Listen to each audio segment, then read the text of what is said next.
Franck Ferrand raconte sur Radio Classique.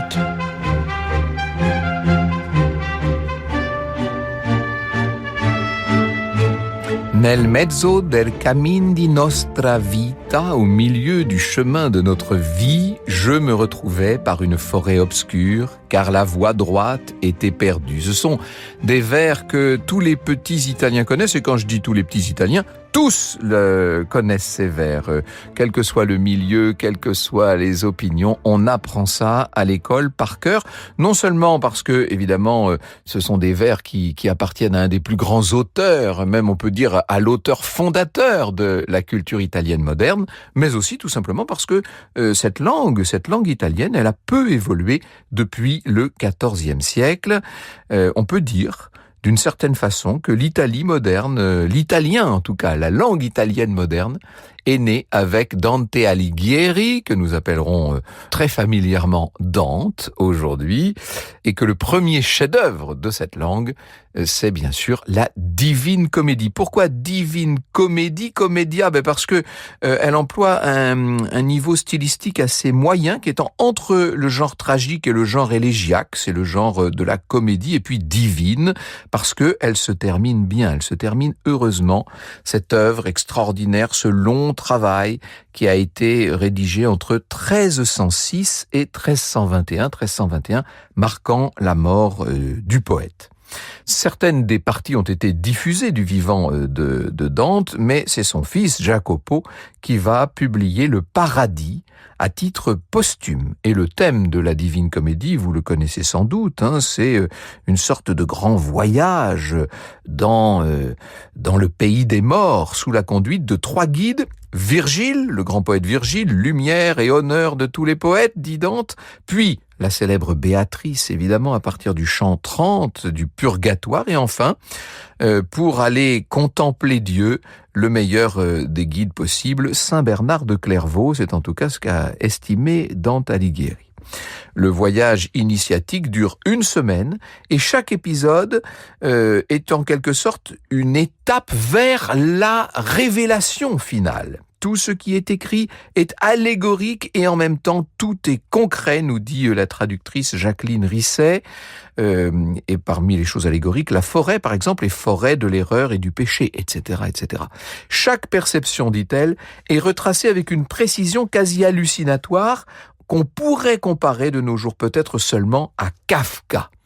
Oui, il y a, c'est vrai, une sorte de précision très nette dans les images que nous livre Dante, qui n'a d'égal que l'extraordinaire fantaisie de la vision dont elle s'inspire. Il descend donc au royaume des pécheurs par une sorte d'entonnoir qui est creusé au sein de la terre par la chute de Lucifer et qui se divise en cercles concentriques, les fameux cercles de Dante.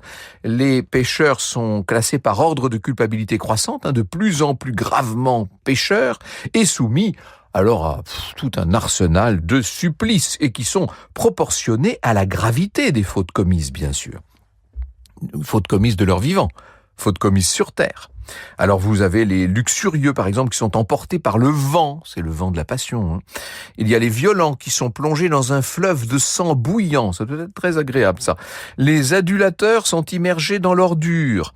Les traîtres sont pris dans un étang de glace. Il faut vous dire que la traîtrise aux yeux de Dante, c'est l'infamie suprême. Dante, qui est le seul vivant au milieu de tous ces gens-là, est le seul à posséder une ombre, parce que tous les autres sont eux-mêmes des ombres. C'est Schopenhauer qui disait que la Divine Comédie présentait les aspects les plus répugnants de la doctrine chrétienne. Et il voyait, Schopenhauer, dans l'enfer, une apothéose de la cruauté. Il considérait Dante comme un sadique qui contemplait complaisamment les âmes damnées. Et de son côté, Borges, dans les 9 essais sur Dante, a souligné l'espèce de duplicité du poète qui, d'un côté, est un des acteurs du voyage, et même l'acteur du voyage, mais de l'autre est aussi le maître des forges, qui a élaboré lui-même tout l'ordonnancement des tourments et qui a choisi de placer ses ennemis dans les différents cercles, et les ennemis personnels de Dante. Il règle ses comptes. Avec la Divine Comédie, il est en train, en quelque sorte, de compenser tout ce qu'il a dû subir lui-même. Il faut vous dire que à Florence, qui est sa ville natale, on ne l'a pas épargné. Franck Ferrand sur Radio Classique.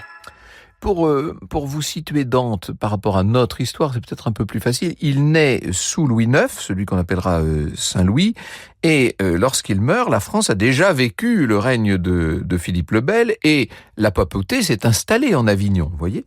Dante vit au début de ce qui sera le très terrible XIVe siècle, mais vu de sa Florence natale, c'est surtout un moment d'efflorescence extraordinaire d'une culture qui est en train de s'épanouir. C'est assez extraordinaire. Alors lui est issu d'une vieille famille noble, déchue. Son père était prêteur sur gage. Il est né donc à Florence en mai 1265. Il va passer son enfance à Florence. On ne sait pas s'il est allé étudier à Bologne, c'est très probable. On sait peu de choses en vérité sur ses jeunes années. Tous les biographes, depuis Boccace, répètent qu'il est l'élève du philosophe Brunetto Latini. Pourquoi est-ce qu'on dit ça ? Parce que il lui réserve dans l'enfer des vers qui sont pleins de respect, pleins de tendresse. On sait qu'il a fait ses humanités, Dante, comme on pouvait les faire en cette fin de XIIIe siècle. Il a lu Ovide, et Stace, et Lucain, et Virgile, et Boès, et Cicéron. Il est familier de l'éthique d'Aristote, c'est d'ailleurs le livre qu'il cite avec la plus grande révérence. Il ne va jamais, ça pourrait laisser entendre qu'il est allé à Bologne, qui est un grand foyer aristotélicien. Bref, il ne cessera jamais d'étudier, à tel point qu'un jour, il se rend compte que, ma foi, il a usé son regard à force comme ça de lire, peut-être pas toujours dans de bonnes conditions. Il va devoir soigner ses yeux. Il fait de longs séjours dans le noir, il les lave à l'eau froide, ses yeux, pour éviter de tomber aveugle, tout simplement.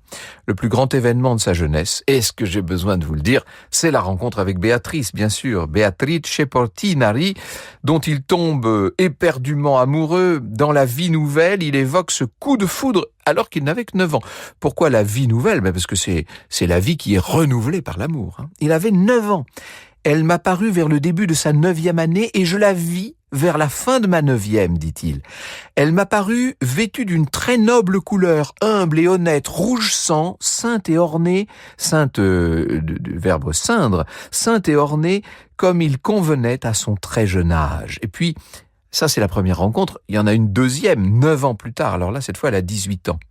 Après que furent passés assez de jours pour que fussent accomplies les 9 années suivant l'apparition susdite de cette noble enfant, écrit-il, au dernier de ces jours il advint que cette admirable dame m'apparut vêtue d'une très blanche couleur. Passant dans une rue, elle tourna les yeux vers l'endroit où j'étais, plein d'effroi. De par son ineffable courtoisie, elle me salua si vertueusement qu'il me sembla voir alors le sommet de la béatitude. Ah oui, il est très amoureux, incontestablement, mais le problème, c'est qu'elle va en épouser un autre, Béatrice, et qu'elle mourra jeune. Lui-même va faire une fin, si je puis dire, en 1295 avec Gemma Donati. Important, Donati, elle appartient à cette famille dont le chef Corso Donati sera un des pires ennemis de notre Dante. Elle lui donnera 2 fils, Pietro et Jacopo, dont j'ai déjà eu l'occasion donc de vous parler. Il est possible aussi qu'elle lui ait donné 1 ou 2 filles. C'est vers l'époque de son mariage qu'il entre dans la politique. Et la politique à Florence, au tournant du XIVe siècle, c'est quelque chose, bien entendu. C'est la grande époque d'opposition entre les Guelfes et les Gibelins. Vous savez, les Guelfes sont ceux qui défendent l'idée de la suprématie du pape sur la péninsule, et puis les Gibelins, eux, en tiennent pour l'empereur germanique. En 1300, les Guelfes de Florence vont se scinder eux-mêmes en 2 factions rivales. C'est là que la politique florentine commence à bien mériter son nom. Vous avez d'un côté les partisans des Cerci, qui sont de riches bourgeois et proches du peuple, ça c'est ce qu'on appelle les Guelfes blancs. Et puis de l'autre côté, vous avez les partisans des Donati, donc de la famille de l'épouse de la belle famille, si vous voulez, de Dante. Ces partisans des Donati qui représentent les patriciens, les grandes familles, qu'on appelle les Guelfes noirs. Et Dante a beau affirmer vouloir être au-dessus des partis et avoir à cœur la préservation du bien commun, il va lui falloir choisir son camp, et il choisit le camp des Blancs. La fraction blanche va occuper le pouvoir pas longtemps, en 1300. C'est là que Dante occupe vraiment des charges politiques, vraiment. Et puis, elle est renversée par un coup d'État.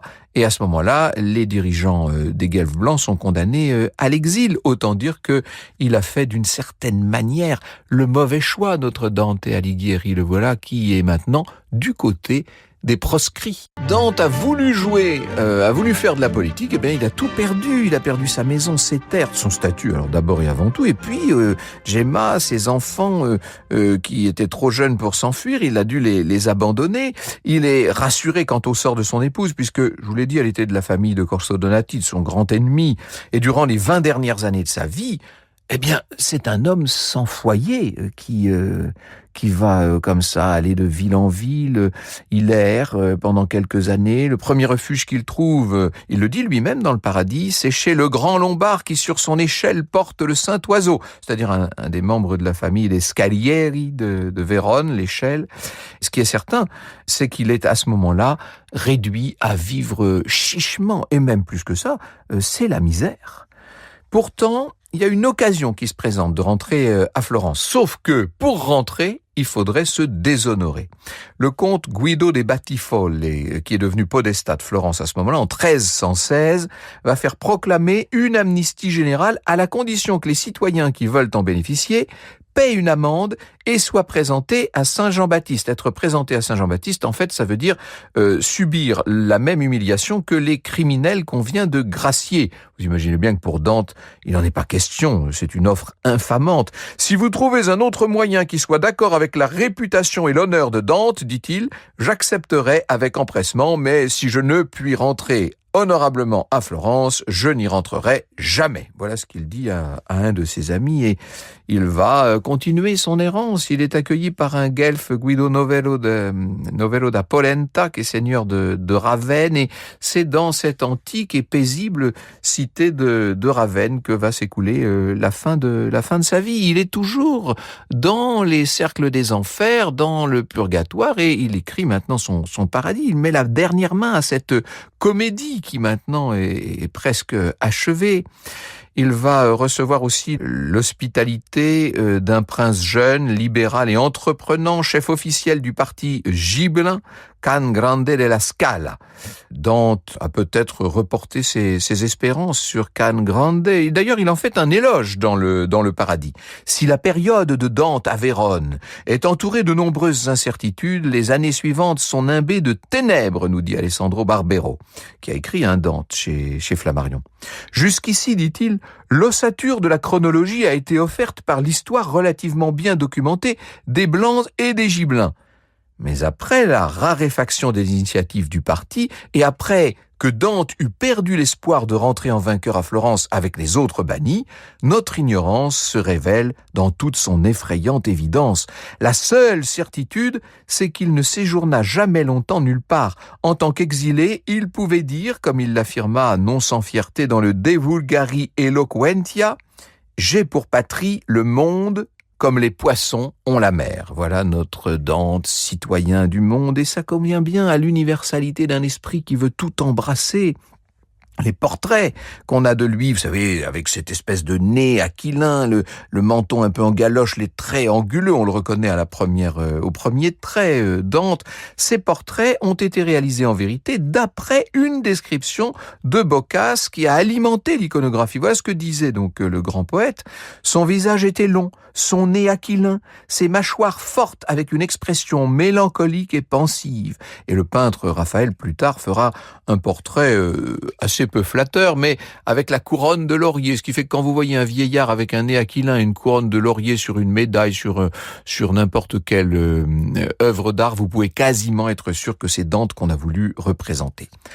C'est Jacqueline Risset qui dit « Tout se passe comme si l'enfer n'avait pas été vraiment écrit comme un livre, mais plutôt visité comme un pays. » Et Dante, c'est vrai, a le teint olivâtre, et les commères d'Italie, en le voyant passer comme un spectre, attribuent la couleur sombre de sa peau à la traversée des flammes d'outre-tombe. Après tout, cet homme a vu l'enfer, n'est-ce pas ? C'est l'homme qui a été en enfer, disent-elles lorsqu'il passe quelque part.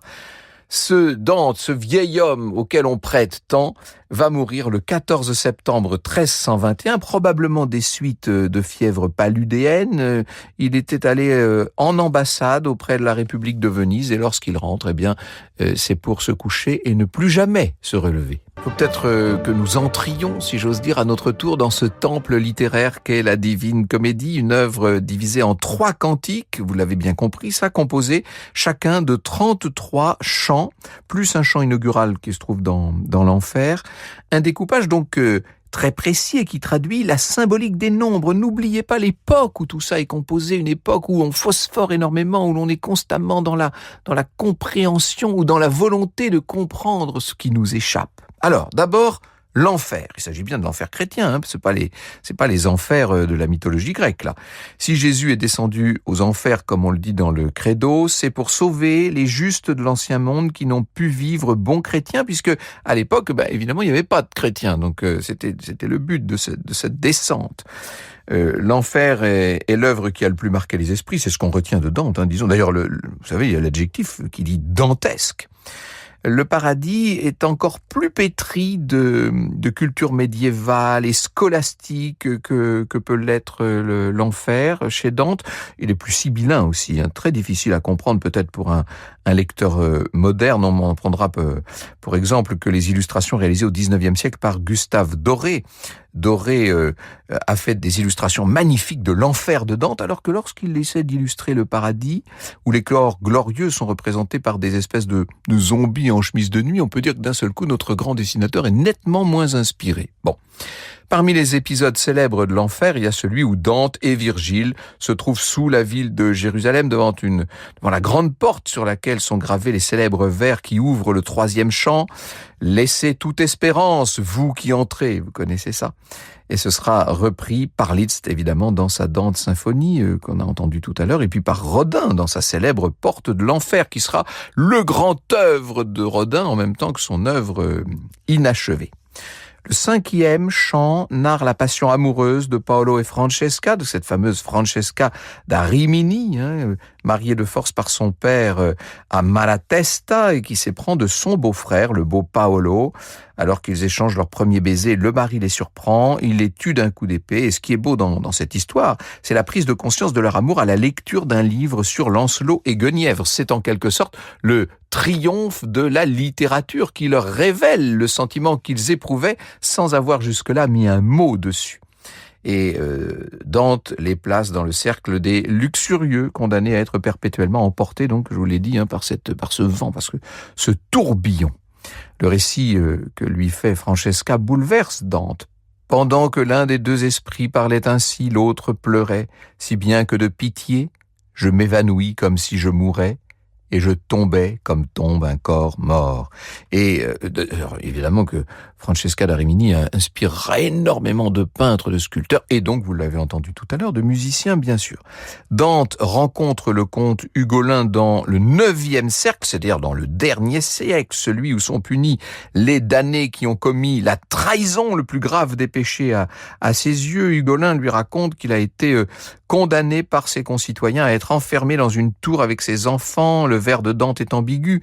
Et puis, ce que la douleur ne put, la faim le put. L'exégèse dantesque est partagée là-dessus. Certains pensent que les enfants d'Ugolin sont morts de faim et d'autres que Ugolin, affamé, les a mangés. Vous me permettrez d'être de leur avis, évidemment. Borges s'élève au-dessus de cette mêlée, si je puis dire, puisque Dante, à travers son vers, dit-il, a voulu que nous soupçonnions simplement Ugolin de les avoir mangés. Et c'est ça qui est très fin, bien sûr.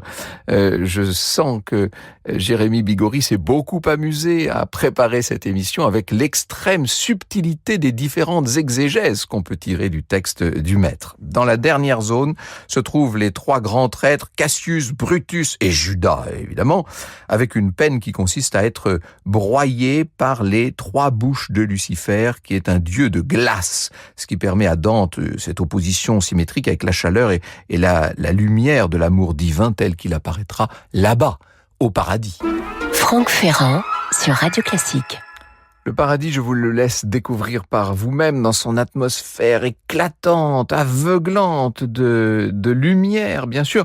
Ce paradis où l'on voit Dante faire l'éloge de saint François d'Assise, et c'est saint Thomas d'Aquin qui fait l'éloge, et de saint Dominique, c'est saint Bonaventure. Entre parenthèses, saint Thomas et saint Bonaventure sont bien critiqués à travers les ordres respectifs qu'ils représentent. Bref, ce serait long de faire la liste de tous ceux qu'a inspiré la Divine Comédie, à commencer évidemment par nous.